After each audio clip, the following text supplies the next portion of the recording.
I think it's a great opportunity. Like when they come here, I always tell kids to talk about their parents and to talk about it like being a donor can save lives. That was Adriana Ullman in a press conference last Wednesday with Donor Connect. Ullman works at the driver's license office in Price and is the daughter of a kidney recipient. Her mother is now 64 years old and is still alive and well 33 years after her transplant. Welcome to our In Focus discussion tonight on the impact of organ donations in Utah. Joining us now live via Zoom is the person you just heard from, Adriana Ullman, as well as her mom, Terry Salas. Adriana and Terry, thank you so much for joining us tonight and welcome to the show. Thank you. Terry, you were born with a hereditary condition that eventually damaged your kidneys. In your early 30s, a doctor told you that if you didn't get a kidney transplant, you would have to go on dialysis. What happened from there and who did you end up getting a kidney from? Well, I have two older sisters, and they both said that they were willing to get tested further to see if they could be a match with me, and both were tested, and all three of us had the same 6 antigens to make the match for kidney donation. I think you only need like maybe 2 antigen match, but my oldest sister, who is 8 years older than me, she was the one who donated because my other sister, upon further testing, found out that she had kidney stones, so she wasn't available. So my oldest sister is the one who donated her kidney to me and saved my life. That's amazing. Now, Adriana, you get emotional when you talk about your mom. This all happened when you were in the 3rd grade, and it's obvious that you love her very much. If there wasn't an organ donor available for your mom, how might that have impacted your life? Well, I would have had to watch my mother go on dialysis and being sick and possibly never getting the transplant. The thought of that, I know, is just unfathomable. Terry, you are now 64 years old. You're one of the longest living kidney recipients, and it's been 33 years since your procedure. How are you doing now? I am great. Yes, it will actually be 33 years in April. It saved my life. I worked for the state of Utah for 40 years, and I was able to retire 2 years ago. I continue to take anti-rejection medicine daily, and I will do so for the rest of my life, and that's fine by me because I don't want to break anything, that doesn't work, Yeah, the trade-off is well worth it. Terry, absolutely. What are some things that you've been able to experience in the past 33 years that maybe you wouldn't have been able to if you didn't get that kidney donation from your sister? The biggest thing for me at the time, I was only 32 years old when I got my transplant, and the rate was for kidney donation, was 15 years. And my most important thing was to raise my 2 beautiful children. And now I have 5 beautiful grandchildren. And, it's just, I can't put anything else. I mean, I've done lots of things, went on lots of vacations, have lots of joy in my life, and it's just, my sister truly saved my life. Adriana, you now work at the driver's license office in Price, so you participate in Donor Connect's campaigns to get more people to say yes on their license. What does that mean to you to be a part of that? Well, I am thankful that we are a part of the Donor Connection because I know how important organ donation is and how it can save so many lives. Now, Terry and Adriana, what would be your message to the public and our viewers who may not be informed about organ, eye, and tissue donations, or maybe they're conflicted about being a donor? What's your message to them?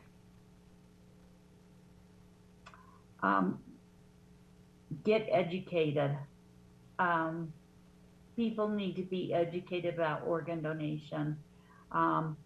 Most important, if you decide to be a donor, you need to let your spouse, your brother, your sister, your mother, your father, anyone in your family know that that is your wish and that is what you want.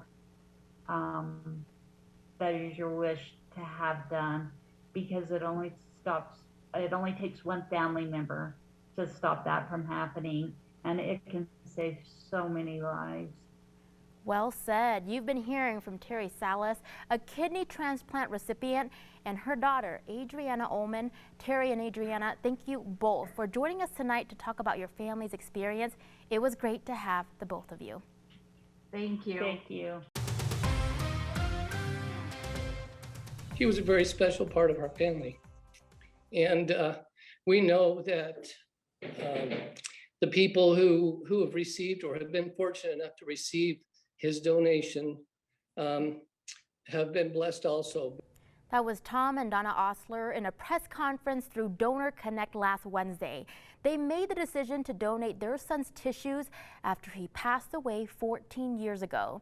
Thanks for staying with us for our second In Focus discussion tonight on the impact of organ donations in Utah.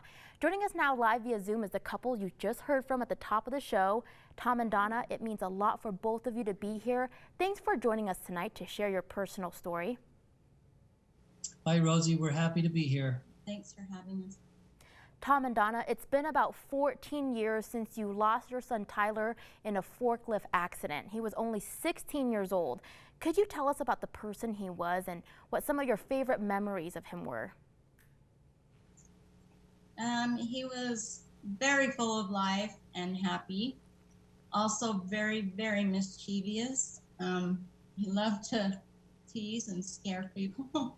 He was just a very good people, enjoyed making others happy.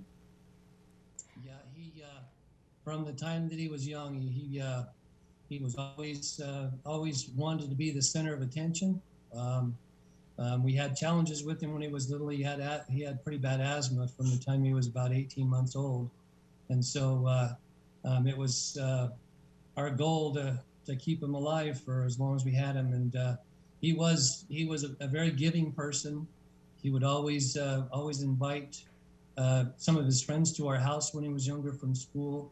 And when we asked how he met them, he would say that they were sometimes, by themselves, sitting outside the school, eating their lunch by themselves. And he would just naturally walk up on them and want to join in and become their friends. So he was just born to be nice and born to be happy and just wanted to be friends with everyone. And thank you so much for sharing these really memorable pictures that we're seeing on our screen right now of Tyler. You received a call after your son's passing about donating his tissues. What were your initial thoughts, feelings, or emotions about that? Was it a hard decision? Very. That was very hard. It was shocking. Yeah, it was kind of surreal. But the more we thought about it, just sounded like something he would want to do. So we went with that. Yeah, we received the call, and we understand now how important it is, and how time is really, really important when there's an accident. And the wonderful people at Donor Connect helped us understand that though it was a hard decision for us to make, that time was of the essence, and they were very, very good about explaining to us in our moment of tragedy and trying to deal with and figure out how our lives were going to go forward without a very important part of our lives. How important it was that we make the decisions so that other people would have the opportunity to have an enhanced life, maybe be able to see or have some of the arteries that were taken, help them with heart issues and things like that. So the people at Donor Connect were very good at explaining to us how important it was, and we do truly feel blessed because he was able to offer so much. We have about 90 seconds left in the interview. You've said that Tyler was a very giving person. How do you think he would feel if he knew that some of his tissues were donated after he passed to help improve the lives of those who are still alive today? I think he would be really happy. I mean, that was his biggest deal, is probably, giving back and making people happy. So I'm sure he'd be thrilled. It goes along with this, the word smile. We have "Smile for Me" engraved on his headstone, and we feel like this was almost meant to be with the driver's license division and their campaign right now, having the word "smile" in it. And smile if you said yes to donor donations. And with Tyler, he was just always smiling. So we feel it was just really neat that what is so special and connected to us is also the campaign that the driver's license division and the people at Donor Connect are saying this year. Be happy, because someone who's receiving those donations are very, very thankful and blessed also. Well said. You've been hearing from Tom and Donna Osler, who donated their son's tissues after he passed away 14 years ago. Tom and Donna, thank you again for your time. We appreciate you both so much for joining us tonight to share your story. Thank you. Thank you. A few weeks ago, we announced that Utah saw a record-breaking number of organ and tissue donors in the year 2020. But I also want to point out that there was also a record in the number of people who said yes on their driver's license and ID card. That was Dixie Madsen, Public Education and Public Relations Manager for Donor Connect last Wednesday in a press conference to talk about where Utah stands with organ, eye, and tissue donations. Welcome to our third and final In Focus discussion tonight on the impact of organ donations in Utah. Joining our discussion now live in studio is Mark Dixon, Public Education and Public Relations Director for Donor Connect. Mark, thank you for joining our discussion tonight, and welcome to the show.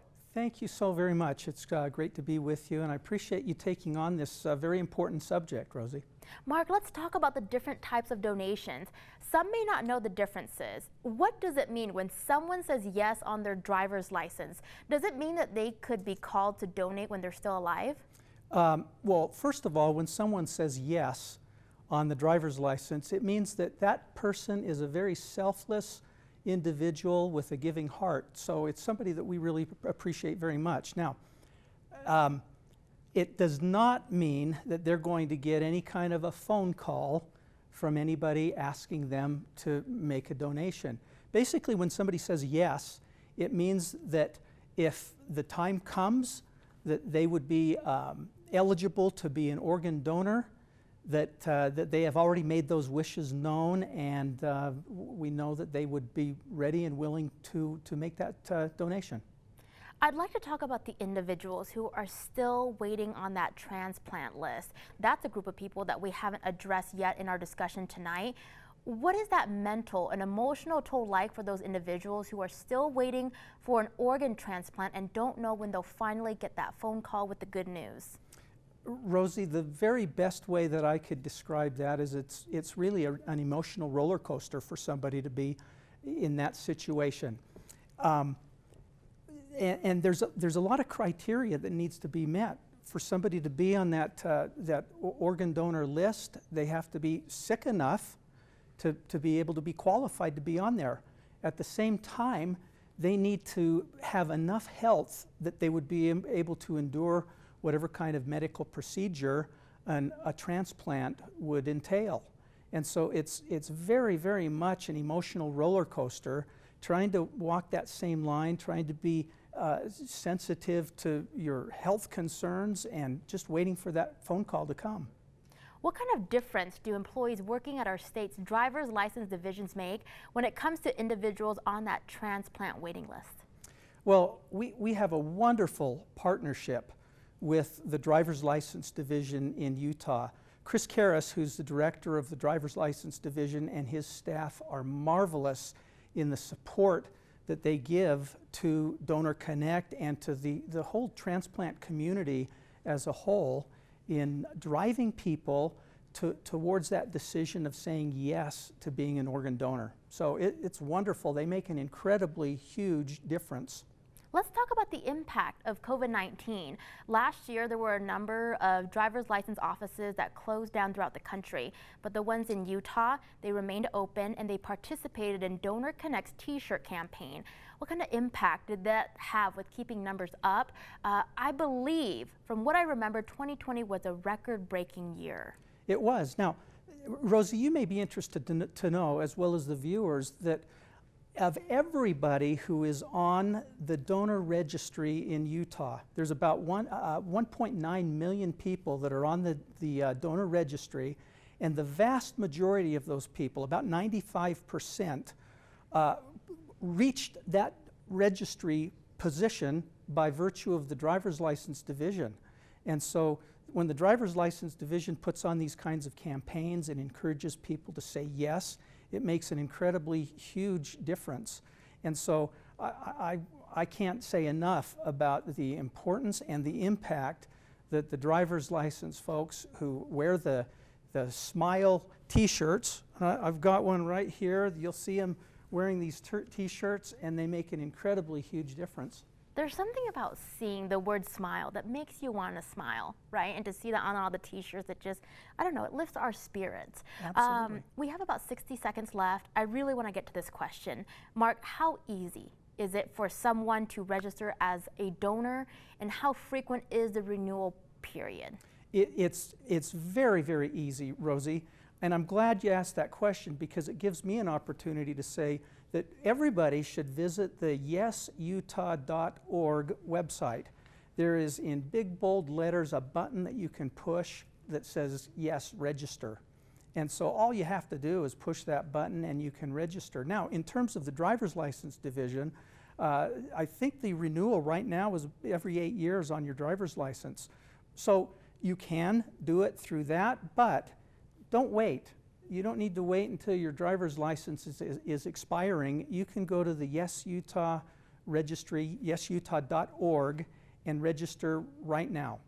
And do it in the comfort of your own home. All right, you've been hearing from Mark Dixon, Public Education and Public Relations Director for Donor Connect. Mark, thank you for being here to inform us about organ, eye, and tissue donations. It's a great cause, and we enjoyed being part of the conversation. Great to be with you, Rosie. Thank you.